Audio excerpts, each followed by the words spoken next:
തദ്ദേശ തെരഞ്ഞെടുപ്പിൽ തലസ്ഥാനമടക്കം 7 ജില്ലകളിൽ വിധിയെഴുത്ത് തുടരുകയാണ്. തിരുവനന്തപുരം, കൊല്ലം, പത്തനംതിട്ട, ആലപ്പുഴ, കോട്ടയം, എറണാകുളം, ഇടുക്കി ജില്ലകളിലാണ് വോട്ടെടുപ്പ് തുടരുന്നത്. 36,630 സ്ഥാനാർത്ഥികൾ ജനവിധി തേടുന്നു. 1,32,83,789 വോട്ടർമാരെ പോളിംഗ് ബൂത്തുകളിൽ പ്രതീക്ഷിക്കുന്നു. 595 തദ്ദേശ സ്ഥാപനങ്ങളിലേക്കാണ് വോട്ടെടുപ്പ്. പോളിംഗ് ബൂത്തുകളിൽ രാവിലെ മോക്ക് പോളിംഗ് നടന്നു. കേന്ദ്രമന്ത്രി സുരേഷ് ഗോപി, കുമ്മനം രാജശേഖരൻ, പ്രതിപക്ഷ നേതാവ് വി ഡി സതീശൻ അടക്കമുള്ളവർ വോട്ട് രേഖപ്പെടുത്താനെത്തി.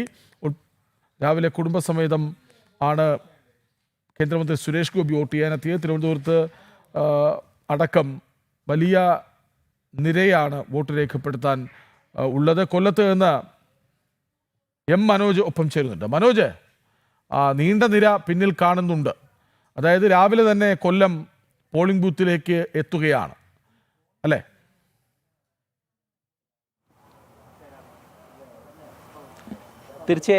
തീർച്ചയായും രാവിലെ തന്നെ ഒരു തിരക്ക് അനുഭവപ്പെടുന്നുണ്ട്. എന്തായാലും പോളിംഗ് തുടങ്ങി 1 മണിക്കൂർ പിന്നിടുകയാണ്. കൊല്ലം നഗരത്തിലെ തന്നെ വിവിധ പോളിംഗ് സ്റ്റേഷനുകളിൽ നമുക്ക് ഈ ഒരു തിരക്ക് കാണാൻ സാധിക്കും. രാവിലെ തന്നെ വോട്ടർമാരെല്ലാം അങ്ങനെ ഈ പോളിംഗ് കേന്ദ്രത്തിലേക്ക് എത്തി തങ്ങളുടെ ഈ സംവിധാനാവകാശം നിർവഹിക്കുകയാണ്. എന്തായാലും വലിയൊരു പ്രതീക്ഷ ജനങ്ങളിലുണ്ട് എന്നുള്ളത് തന്നെയാണ്. 5 വർഷം കൂടുമ്പോഴുള്ള ഈ തദ്ദേശ തെരഞ്ഞെടുപ്പിൽ അവർ ആഗ്രഹിക്കുന്നത് തങ്ങളുടെ നാട്ടിലൊരു വികസനം വേണം.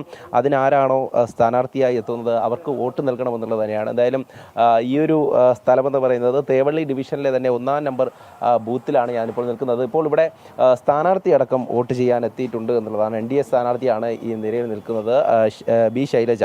അതായത് കഴിഞ്ഞ 10 വർഷമായി ഈ തേവള്ളി ഡിവിഷനിലെ തന്നെ കൗൺസിലറാണ്, BJPയുടെ ജില്ലാ സെക്രട്ടറിയാണ്. അത്തരത്തിൽ ഒരു വാർഡിൻ്റെ അല്ലെങ്കിൽ ഒരു ഡിവിഷനിലെ മുഴുവൻ പ്രവർത്തനങ്ങൾക്കും നേതൃത്വം നൽകിക്കൊണ്ട് ഇത്തവണയും ഈ ജനവിധി തേടുകയാണ്. എങ്ങനെയുണ്ട്? വലിയ വിജയപ്രതീക്ഷയിലാണ് ഈ വരിയിൽ നിൽക്കുന്നത്. തീർച്ചയായിട്ടും വിജയപ്രതീക്ഷയിൽ തന്നെയാണ്. എങ്ങനെയുണ്ട് നാട്ടുകാരുടെയൊക്കെ പ്രതികരണം? നല്ല പ്രതികരണമാണ്.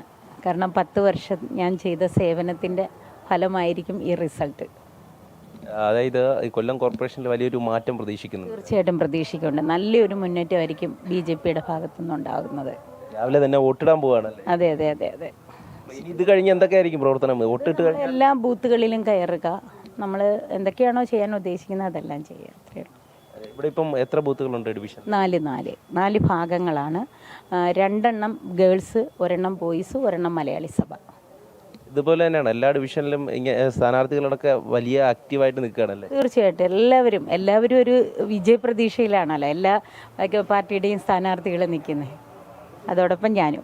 തീർച്ചയായും ഇനി അതോടൊപ്പം തന്നെ ഇനി വിജയിച്ചു കഴിഞ്ഞാൽ നമ്മൾ ഉദ്ദേശിക്കുന്നത് എന്താണ്? അതായത് ഈ നമ്മുടെ ഡിവിഷനിൽ ചെയ്യാൻ വേണ്ടിയിട്ട് കേന്ദ്ര പദ്ധതികളടക്കം ജനങ്ങളിലേക്ക് എത്തിക്കുവാനുള്ള പ്രവർത്തനങ്ങൾ ചെയ്യും. സംസ്ഥാന കേന്ദ്ര സർക്കാരിൻ്റെ എന്തെല്ലാം പദ്ധതികളുണ്ടോ പൊതുജനത്തിന് ആവശ്യമായ എല്ലാ കാര്യങ്ങളും ചെയ്തു കൊടുക്കാൻ ഒരു കൗൺസിലർ എന്ന നിലയിൽ പ്രതിബദ്ധതയാണ്. ആര് ജയിച്ചു വന്നാലും അത് തീർച്ചയായിട്ടും ചെയ്യും. തീർച്ചയായും അതുതന്നെയാണ് നമ്മളോടിപ്പോൾ 10 വർഷമായി ഈ തേവള്ളി ഡിവിഷനിലെ കൗൺസിലറായിരുന്ന ബി ശൈലജയാണ് പ്രതികരിച്ചത്. വോട്ട് ചെയ്യാൻ പോവുകയാണ്. അങ്ങനെ വലിയൊരു തിരക്ക് നമുക്ക് അനുഭവപ്പെടുന്നുണ്ട് ഇവിടെയും. എന്തായാലും വിവിധ മുന്നണികൾ അത്തരത്തിൽ വലിയ പ്രതീക്ഷയോടുകൂടി തന്നെയാണ് ഈ ഒരു തെരഞ്ഞെടുപ്പിനെ നോക്കിക്കാണുന്നത്. അതിൽ നമുക്കിപ്പോൾ കാണാൻ സാധിക്കും ഈ വീട്ടിൽ നിന്നും വോട്ട് ചെയ്യാനായി എത്തിയ ഒരു അമ്മൂമ്മയാണ്. അമ്മൂമ്മ ഇവിടെ വോട്ട് ചെയ്തായിരുന്നോ? വോട്ട് ചെയ്തോ? വോട്ട് ചെയ്തോ? അടയാളമൊക്കെ കാണിച്ചിരുന്നുണ്ട്. രാവിലെ തന്നെ എത്തിയ വോട്ട് ചെയ്യാൻ? ആ, നല്ലത് തന്നെ. അതല്ല, എനിക്ക് വീട്ടിൽ വേറെ ജോലി ഉണ്ടല്ലോ. ഇവിടെ നിൽക്കാൻ ഒക്കത്തില്ലല്ലോ, അതുകൊണ്ട് നേരത്തെ വന്നു. എന്തായാലും നേരത്തെ വന്ന് വോട്ടിട്ട് മടങ്ങുകയാണ്. അമ്മയുടെ പേരെന്താ? പൊന്നമ്മാൾ. ഇപ്പം എത്ര വർഷമായി കാണും വോട്ടിടാൻ തുടങ്ങി? എത്ര വയസ്സായി ഇപ്പോൾ? 90 തികഞ്ഞില്ല, 89. 89 വയസ്സായിട്ടുള്ള അമ്മയ്ക്ക് ഇവിടെ വോട്ടിട്ടിട്ട് മടങ്ങുന്ന ദൃശ്യങ്ങളാണ് നമ്മളിപ്പോൾ കാണുന്നത്. എന്തായാലും ഒരു ബൂത്തിൽ ഞാൻ നേരത്തെ സൂചിപ്പിച്ചിരുന്നു 4 ഒഫീഷ്യൽസും അതോടൊപ്പം തന്നെ പോലീസ് ഉദ്യോഗസ്ഥരടക്കം ഉണ്ട്. അവർ കൃത്യമായും ഇവിടെ എത്തുന്ന വോട്ടർമാരെ നിയന്ത്രിച്ചുകൊണ്ട് അവർക്ക് വോട്ട് രേഖപ്പെടുത്തുവാനുള്ള എല്ലാ സംവിധാനങ്ങളും ഒരുക്കുന്നുണ്ട്. കൂടുതൽ ആളുകൾ അങ്ങനെ വോട്ടർമാരങ്ങനെ എത്തിക്കൊണ്ടിരിക്കുകയാണ്. ഇനി അങ്ങോട്ട്, അതായത് ഈ ഒരു 8 മണി കഴിയുമ്പോൾ തന്നെ കൂടുതൽ പേരും വോട്ട് രേഖപ്പെടുത്തുവാനായി ഒരു കേന്ദ്രത്തിലേക്ക് എത്തും. കൊല്ലം ജില്ലയെ സംബന്ധിച്ചിടത്തോളം കോർപ്പറേഷൻ, നഗരസഭ, അതോടൊപ്പം തന്നെ പഞ്ചായത്തുകൾ എല്ലാ സ്ഥലങ്ങളിലും വലിയ തരത്തിലുള്ള വിജയപ്രതീക്ഷ തന്നെയാണ് വിവിധ മുന്നണികൾ പങ്കുവയ്ക്കുന്നത്. അതിൽ വികസനം ചർച്ച ചെയ്തുകൊണ്ട് NDA നടത്തുന്ന ഈ ഒരു തിരഞ്ഞെടുപ്പ് പ്രചാരണം കഴിഞ്ഞ ദിവസങ്ങളിലൊക്കെ തന്നെ നമ്മൾ കണ്ടതാണ്. അതിൽ വലിയ വിജയപ്രതീക്ഷ എല്ലാവരിലും നമുക്ക് കാണാൻ സാധിച്ചു എന്നുള്ളതാണ്. കൊല്ലത്തും അത്തരത്തിലൊരു മാറ്റം ഉണ്ടാകണം എന്നുള്ള കാര്യം തന്നെയാണ് ഇവിടെ നമ്മളോടൊപ്പം സ്ഥാനാർത്ഥികളടക്കം പങ്കുവയ്ക്കുന്നത്. എന്തായാലും ഈ ഒരു തിരക്ക് അതിനി പല പോളിംഗ് ബൂത്തുകളിലും ഉണ്ട് എന്നുള്ളതാണ്. ഇതിൽ തന്നെ മറ്റൊരു കാര്യം, അതായത് ഈ വിവിധയിടങ്ങളിൽ നിന്ന് പരാതികൾ ഉയർന്നു വരുന്നുണ്ട്. അതായത് രാവിലെ തന്നെ ഇപ്പോൾ വോട്ടിംഗ് യന്ത്രം മാറ്റി നൽകിയ ഒരു വിഷയവുമായി ബന്ധപ്പെട്ട് നമ്മൾ റിപ്പോർട്ട് ചെയ്തിരുന്നു. ആ പ്രശ്നങ്ങളൊക്കെ തന്നെ പരിഹരിച്ചുകൊണ്ട് വീണ്ടും വോട്ടിംഗ് പുനഃക്രമീകരിച്ച് വരികയാണ്. ഇതിൽ വോട്ട് ചെയ്യാൻ പോകുന്നവർക്ക് നൽകുന്ന നിർദ്ദേശം, അതായത് ബാലറ്റ് ലേബലുകളിൽ വെള്ള, പിങ്ക്, നീല നിറങ്ങളിലാണ് ഇത്തരത്തിലുള്ള വോട്ട് ചെയ്യുവാനുള്ള ലേബലുകൾ നൽകുക.